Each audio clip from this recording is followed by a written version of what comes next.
Robin, est-ce que tu peux te présenter en quelques phrases? Ouais, carrément. Je m'appelle Robin, je suis photographe et vidéaste en freelance et je fais des styles de photos très variés. Ça va de la photo pour des entreprises, photo un peu branding, à des mariages, à de l'événementiel et en vidéo également. Comment t'as connu le campus? J'ai dû en entendre parler sur internet. Je sais plus si c'était Instagram ou YouTube, etc. Je sais même plus si c'est moi qui en ai entendu parler ou si c'est ma copine qui m'a dit que je suis tombé là-dessus. Mais voilà, et du coup je me suis inscrit pour cette fameuse semaine avec Clem et toute la semaine je me disais bon, je vais bien trouver une raison pour laquelle je vais pas m'inscrire, et vraiment à la fin de la semaine j'ai pas trouvé de raison, donc je me suis dit bon bah c'est que c'était fait pour que je m'inscrive. J'ai fait tout ce que j'ai pu pour pas m'inscrire et finalement je suis là. C'est drôle, mais est-ce que déjà ce bootcamp ça t'avait débloqué des choses ou apporté des clés? Ouais, carrément, je pense que ça te permet un peu de déconstruire. Moi, à ce moment-là, j'étais vraiment en pleine reconversion professionnelle. Ça aide à se dire que c'est quelque chose qui se fait pas à pas, que c'est pas quelque chose qui se fait du jour au lendemain où tu dis je suis photographe professionnel et tu le deviens. C'est pas, il y a des gens qui l'ont en eux et d'autres qui l'ont pas, c'est que enfin tu peux suivre une méthode si elle est bien faite, et je pense que ça m'a aidé aussi à me rendre plus serein dans cette nouvelle aventure. Et qu'est-ce qui a fait finalement que t'as choisi de rejoindre le campus? Il y a eu plusieurs choses. L'aspect communautaire où tu échanges avec d'autres personnes qui passent par la même chose que toi, sont passées Ouais. auparavant par la même chose que toi. La formation elle-même avait l'air extrêmement carrée et solide pour avoir été prof avant. Voilà, je pense que j'ai un œil pour voir ce qui est carré et ce qui ne l'est pas. Et vraiment, ça, à ce moment-là, je me suis dit, en fait, elles ont tout prévu. Les équipages, moi, c'était vraiment quelque chose qui me motivait beaucoup. C'est vraiment ce que j'aime le plus en ce moment, quoi, du campus. T'en fais souvent des équipages? Ouais, il y a eu je l'ai fait dès que je suis arrivé. J'en ai fait, je crois, 3 d'affilée. Après, j'ai eu une petite pause, peut-être de 2 équipages. Et là, je suis revenu, ça fait mon 3e à nouveau d'affilée. Les derniers, je suis souvent tombé, et j'en suis très content, avec des gens dans le même domaine au sens large que moi. Et je trouve que ça permet vraiment de se donner des tuyaux, ou au contraire de, quand t'as quelqu'un qui a un coup de mou, de savoir pourquoi il ou elle a des difficultés. Et donc, je pense de pouvoir vraiment, dans l'immédiat, se donner des petits tips qui ont marché pour soi. Ouais, moi, je pense que c'est vraiment quelque chose qui me fait beaucoup de bien. Et puis de suivre un peu les gens qui ont tracé le chemin pour soi. Je pense que ça aide aussi, quoi. Moi, avant de rejoindre le campus, je me sentais assez isolé parce que je travaillais de chez moi et j'avais pas encore beaucoup de contacts. En fait, je venais d'arriver dans une nouvelle région, donc c'était et se lancer dans une nouvelle carrière et dans une nouvelle région, donc il y avait vraiment tout à construire. Et je pense que ça m'a aidé, voilà, d'être en contact avec des gens qui vivent la même chose, même si c'est loin. Et je pense que ça m'a poussé même à me dire, ok, ça c'est bien, mais il faut que je le trouve aussi dans mon quotidien. Donc là, depuis, j'ai rejoint un espace de coworking où je vais 2 fois par semaine, et je pense que ça forme un tout qui m'aide vraiment beaucoup. Pour en revenir à avant que tu intègres le campus, ou le bootcamp hein, d'ailleurs, est-ce que tu avais des choses qui vraiment te bloquaient? Ouais, je pense que c'était la question de savoir comment trouver des clients. Donc en fait, je rentrais de 2 ans en Irlande. Je pense que ça a été de la chance et de la malchance, c'est-à-dire que au moment de rentrer d'Irlande, je me suis trouvé 2 contrats qui étaient déjà prévus avant de rentrer, et donc je me suis dit ah bah c'est cool, c'est pas si dur que ça. Et puis après, je me suis pris un mur où vraiment ça a été la traversée du désert pendant 1 mois, où je me suis dit bon, qu'est-ce que je fais? Avant de partir en Irlande, j'avais bossé avec un agent immobilier, je faisais des photos pour lui. Il m'a donné des contacts sur Bordeaux, et en fait, ça n'a pas du tout marché. J'ai envoyé, je sais plus, genre 150 mails, probablement qu'ils étaient mal faits et que ça a joué dans la raison pour laquelle ça n'a pas fonctionné, mais vraiment j'ai envoyé 150 mails, j'ai dû avoir 2 réponses, et la réponse c'était combien ça coûte, et j'ai envoyé une grille tarifaire, ce que j'aurais probablement pas dû faire, et j'ai pas eu de réponse depuis. Et puis un autre qui me disait bah non, en fait je suis aussi photographe et agent immobilier, donc c'est bon, merci. Et donc vraiment j'ai passé 2 semaines à trouver les mails les noms des gens, trouver leurs mails parce que c'était pas toujours facile, envoyer les mails pour rien. Et donc vraiment je pense que le bootcamp et le campus sont vraiment tombés à point nommé à ce moment-là. Donc ça m'a permis vraiment de repartir sur des bases plus saines que la situation dans laquelle j'étais juste avant. Est-ce que tu as fait des choses que tu n'aurais jamais osé faire avant, depuis? Ouais, certainement. Les petits challenges qu'on se donne les uns les autres, j'ai l'impression que ça m'aide. Je suis beaucoup plus dans un état d'esprit où je dis oui, beaucoup plus. Ouais. Quand je suis rentré et qu'il y a eu cette traversée du désert, tu te remets beaucoup en question. Et tu dis est-ce que je suis capable de le faire? Et en fait, là je suis beaucoup plus à dire, on me dit est-ce que tu sais faire ça? Et même si c'est qu'à moitié vrai, je vais dire oui, et je vais passer le temps qui précède la mission à me dire bon bah en fait faut que je me mette à niveau pour telle mission. Et donc je pense que ouais, je suis beaucoup plus à dire oui. Je suis quand même conscient de ce que je ne sais pas encore faire et qui est vraiment trop éloigné de ce que je fais, pour pas non plus me tirer une balle dans le pied, mais voilà, je pense que j'ai dit oui à beaucoup plus de prestats et d'opportunités que ce que j'aurais fait auparavant. Tu sais te challenger quoi finalement. Ouais. Dans les limites du raisonnable aussi, mais tu sais te Ouais, challenger. carrément. Je pense que je suis quelqu'un qui aime beaucoup apprendre de manière générale. En fait, je vois pour moi la photographie et la vidéo pas comme t'as une niche qui t'est propre, mais une espèce de toile d'araignée et que tu construis dans un sens et dans un autre au fur et à mesure. Par exemple, pour les mariages, moi je vois ça vraiment comme un concentré de 10 genres photographiques différents et du coup c'est hyper stimulant et raison de plus du coup pour me dire en fait je fais ça dans les mariages donc je peux le faire dans un autre domaine. Et est-ce que tu t'attendais à te challenger, à te dépasser, à oser aussi plus de choses? Je savais que ça allait devoir se produire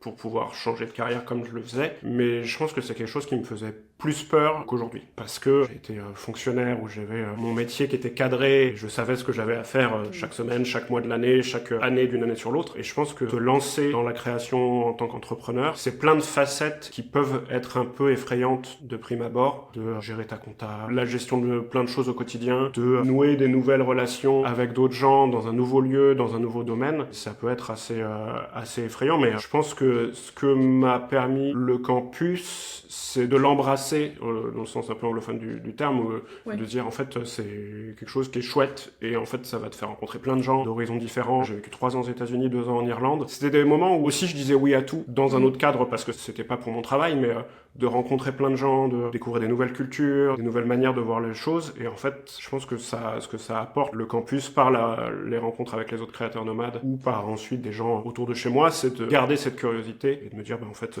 c'est possible et c'est même enthousiasmant. C'est quelque chose que je peux grandement apprécier, quoi. Tu travailles avec, tu l'as dit, plusieurs types de clients différents et tu les as rencontrés pas tous de la même manière. Est-ce que tu peux nous en parler un petit peu? Je pense que une bonne partie des clients que j'ai eus ces derniers temps, ça a été par des rencontres. Les premiers vrais clients que j'ai eus, c'est parce que j'ai sympathisé sur Instagram avec un autre photographe à Bordeaux. On s'est fait une balade photo ensemble, on a bien sympathisé et sur le moment, je sais plus, je lui disais tu fais pas de photos de mariage, et il me dit non moi ça m'intéresse pas, je passe mes week-ends avec mon fils qui a 2 ans et les mariages c'est les week-ends et donc j'ai pas spécialement envie de faire ça. Et en fait il se trouve que 3 jours après il me contacte en me disant il y a quelqu'un avec qui j'ai travaillé il y a 1 an qui se marie dans une semaine, qui me demande si je fais des mariages mais j'en fais pas, est-ce que toi ça t'intéresse? J'ai dit oui, et il se trouve que la mariée était aussi directrice communication d'une boîte qui fait de l'importation de café éthique à Bordeaux. Et en fait, elle était suffisamment contente de ses photos de mariage pour me reproposer derrière de bosser avec elle. Et donc l'année dernière, j'ai travaillé 4 fois avec cette marque. Et en fait, ça m'a fait rencontrer d'autres personnes. Typiquement, là, le premier boulot que j'ai eu avec eux, c'était en gros, ils lançaient une formation pour chocolatiers. Et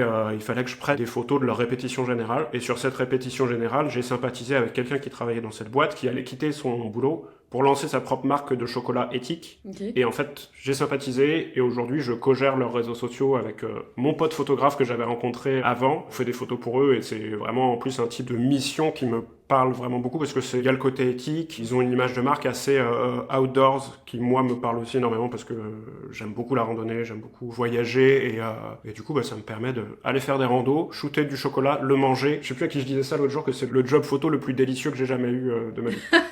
J'adore, c'est trop bien. L'analogie de la toile d'araignée, je trouve qu'elle fait vraiment sens du coup chez toi parce que on sent qu'il y a vraiment un fil en fait qui part de tes rencontres, qui mène à des opportunités, qui mène à des rencontres, qui mènent à des opportunités. C'est comme un fil. Ou des dominos qui tombent les uns derrière les autres. Et cette rencontre avec ce photographe-là, vraiment ça m'a débloqué beaucoup de choses sur l'année 2025, encore en 2026. On est potes et on se voit régulièrement, ne serait-ce que pour boire un café. À ce moment-là, ça faisait déjà 2 mois que j'étais sur le campus et je pense que si j'avais pas dit oui à ce rendez-vous, en fait, ma vie serait vraiment complètement différente aujourd'hui. Donc je pense que c'est important de dire oui même quand on n'est pas sûr et qu'on est un peu renfermé sur soi dans un nouveau cadre, un nouveau lieu, une nouvelle carrière. Je pense que c'est dites oui.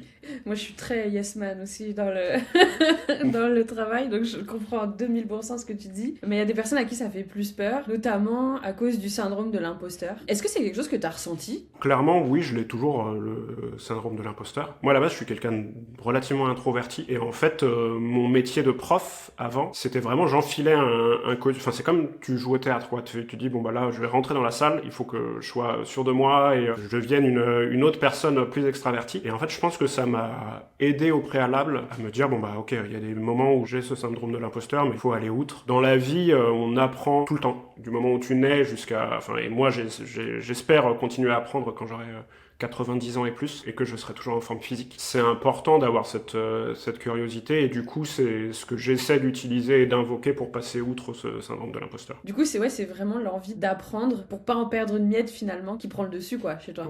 Ouais, carrément. Que ce soit pour la photo ou dans les relations humaines, quoi. Mes années en Irlande, enfin, j'ai lu plein de bouquins sur l'histoire irlandaise, et en plus, ils sont assez faciles à aborder, les Irlandais, mais juste essayer de découvrir, en savoir plus sur leur histoire, leur culture, qui sont leurs parcours. Enfin, C'est, je pense, quelque chose que j'essaie vraiment de nourrir régulièrement. Si j'avais rencontré mon pote photographe en lui disant hey, t'as pas des tuyaux à me donner, effectivement, je pense que ça serait probablement pas passé comme ça se passe aujourd'hui. Pour remettre dans le contexte, je vais juste dire le petit challenge que je t'ai donné en off, c'est d'essayer de changer de posture en fait quand tu rencontres des personnes et mettre un coup d'accélérateur sur celles qui fonctionnent visiblement. Tu l'as répercuté dans ton coworking aussi d'ailleurs, cette approche-là. Bah vas-y, raconte-nous, tu me disais que ça crée d'autres projets. Donc c'est un coworking qui est dans une salle de spectacle, qui est dans une salle de concert en banlieue de Bordeaux. Il y a des gens de tous horizons, il y a des vidéastes notamment, et en fait on est en train de discuter potentiellement de créer une offre pour les musiciens qui viennent soit en concert, soit en résidence, pour leur proposer soit de la vidéo, soit de la photo. Pour eux, on a aussi une coworkeuse qui fait des podcasts, et donc on se dit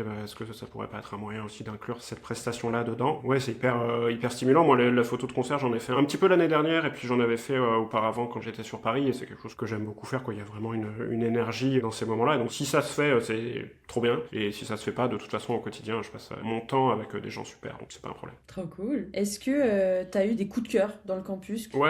Je vais rester sur la communauté. Il y a des personnes avec qui vraiment j'ai sympathisé, où en fait, on reste en contact en dehors des équipages. Alors, pas mon équipage actuel, mais les 2 précédents. Il y a eu 2 personnes que j'ai vues sur ces 2 équipages-là qui sont restées. Et il y en a une avec qui on a bien sympathisé. Elle habite à Dubaï. Coucou Noriane d'ailleurs. Ah, Noriane, ouais. Et en fait, on parle photo, dès qu'on peut se filer des petits tuyaux. Enfin, elle est hyper généreuse en tips, en conseils, en trucs qui ont fonctionné pour elle. Comme je co-gère des réseaux sociaux pour une marque, je sais plus, je leur parlais des outils que j'utilisais pour ça. Je sais qu'il y a beaucoup de gens qui utilisent Canva pour faire leurs posts et stories, et moi j'utilise Keynote de la suite Apple. Et en fait, on s'était dit, faut qu'on se refasse une visio à un moment hors équipage pour que je leur montre un peu comment je fais. Et c'est vrai que c'est ce genre de petits tips qui t'aident à progresser, que tu donnes vraiment le cœur sur la main. Et je trouve que ça, c'est quelque chose qui est vraiment chouette avec les équipages, c'est qu'on n'est pas des concurrents, on est ensemble à vouloir avancer dans ce projet de carrière et de vie. Et je trouve qu'il y a un côté vraiment hyper bienveillant les uns envers les autres qui est super appréciable. C'est ça, l'idée c'est vraiment de créer de la cohésion avec tout le monde et que du coup tout le monde se porte, quoi. Je pense que c'est mon coup de cœur,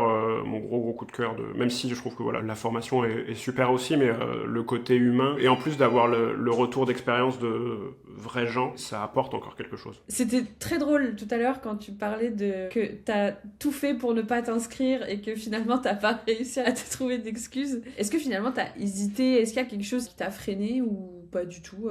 Je pense qu'il y a toujours l'aspect financier qui joue un rôle, surtout que à ce moment-là, c'était un peu la traversée du désert, donc c'est vrai que ça a été, je pense, le frein principal. Quand je vois que c'est quelque chose qui m'apporte encore quelque chose 1 an et demi après, et que je sais que ça va continuer à m'apporter des choses sur le temps long, en fait, c'est un peu comme t'investis dans, je sais pas, un appareil photo pour moi, ou un ordinateur, parce que tu sais que ce que tu utilises actuellement, ça peut plus t'emmener plus loin, même si, je suis conscient qu'il y a la dimension financière qui joue un rôle, surtout si t'es à un moment où t'es en train de changer de carrière, etc. En fait, je pense que c'est vraiment un investissement sur soi-même. La confiance que ça m'a apporté, qui m'a permis ensuite de décrocher des contrats. En fait, je pense que ça s'est remboursé largement de par ce que ça m'a apporté derrière, quoi. Tu vois, la fameuse entreprise d'importation de café, ça a été mon plus gros client l'année dernière. Rien qu'avec eux, c'était largement remboursé, quoi. Et j'ai eu un gros contrat avec eux au mois d'avril. Donc en fait, je pense que déjà au mois d'avril, je l'avais remboursé, cet investissement. Oui, donc en 3 mois, 4 mois, t'avais amorti. T'avais réalisé ça avant? Non, j'y avais jamais pensé avant. Non, j'y avais jamais pensé. C'est drôle de voir les choses sous cet angle-là, effectivement. Est-ce que t'aurais un conseil à donner à quelqu'un qui est exactement comme toi, qui est dans le bootcamp et qui essaye de trouver des raisons de ne pas s'inscrire? Cherchez autant que vous voulez, mais probablement que vous trouverez pas de raison de pas vous inscrire, à part le côté financier. Mais non, je pense que si vous avez vraiment envie de changer d'état d'esprit par rapport à ce que vous rêvez de faire, et que vous êtes prêt à dire oui à tout un tas de nouvelles opportunités, en fait, je pense que le premier oui, il va être là. C'est le oui du campus. Moi, si j'avais pas choisi le campus, je suis pas sûre que je sois réellement passée à l'action, ou en tout cas aussi intensément si j'avais pas eu les coachs derrière pour me secouer un peu les plumes et surtout me guider aussi, tu vois. Je l'assimile ça à tout type de formation, en fait. Les gens qui vont à la fac, les gens qui reprennent des études, en fait, tu décides de te motiver à faire quelque chose. En fait, je pense que tu trouves ce que toi-même t'y apportes à cette formation. C'est-à-dire que si tu dis, je m'inscris et en fait, je fais rien de tout ça, potentiellement, effectivement, tu iras pas aussi loin que ce que tu peux. Mais en même temps, si tu vas en cours, tu fais les devoirs, tu demandes de l'aide, tu fais des exercices à plusieurs, etc. En fait, c'est autant de possibilités qui feront que tu iras d'autant plus loin et d'autant plus vite aussi. Absolument. Est-ce que tu as une anecdote qui t'est arrivée arrivé sur le campus? Oui, ouais.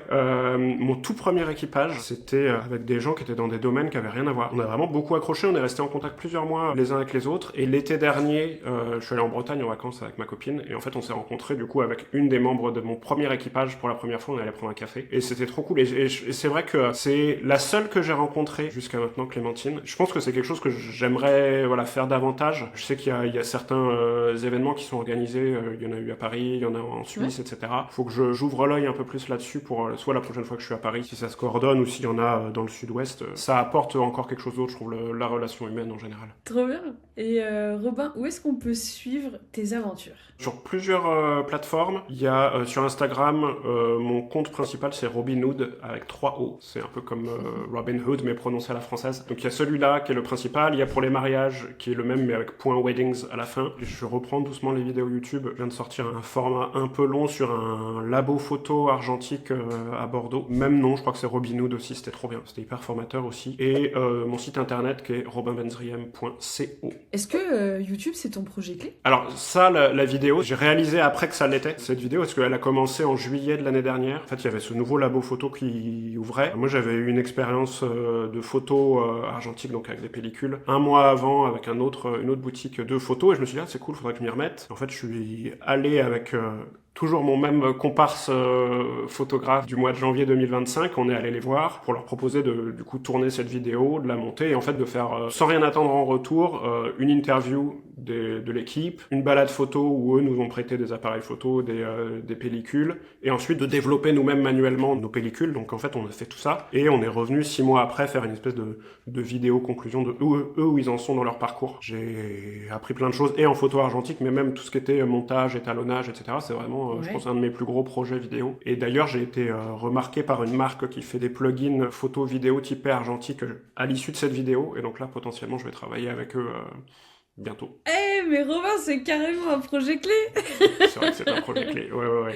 Ah waouh, mais c'est incroyable. Mais ouais, et en fait, je m'en suis rendu compte en parlant à mon avant-dernier équipage. Je disais, ça y est, voilà, j'ai enfin fini ce truc-là, et je leur racontais un peu tout le processus. Ils m'ont dit, mais c'est peut-être ton projet clé, et tu t'en étais pas rendu compte. Et là, la prochaine vidéo, c'est encore à déterminer, mais donc comme je pars en Irlande pour une semaine, je pensais du coup capturer un maximum de choses là-bas, et puis un peu démontrer comment j'utilise ces produits-là en retouche, soit retouche photo, soit montage vidéo et étalonnage. Donc voilà, ça m'apporte des trucs, ouais, c'était vraiment inattendu. Waouh, mais c'est incroyable. Franchement, je m'attendais pas à une conclusion aussi belle, Robin.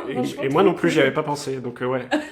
Et merci. Merci à vous, hein, vraiment, je pense que j'en serais pas là où j'en suis aujourd'hui sans toute l'équipe de Clem et Mumu et des créateurs nomades. Merci beaucoup, Robin.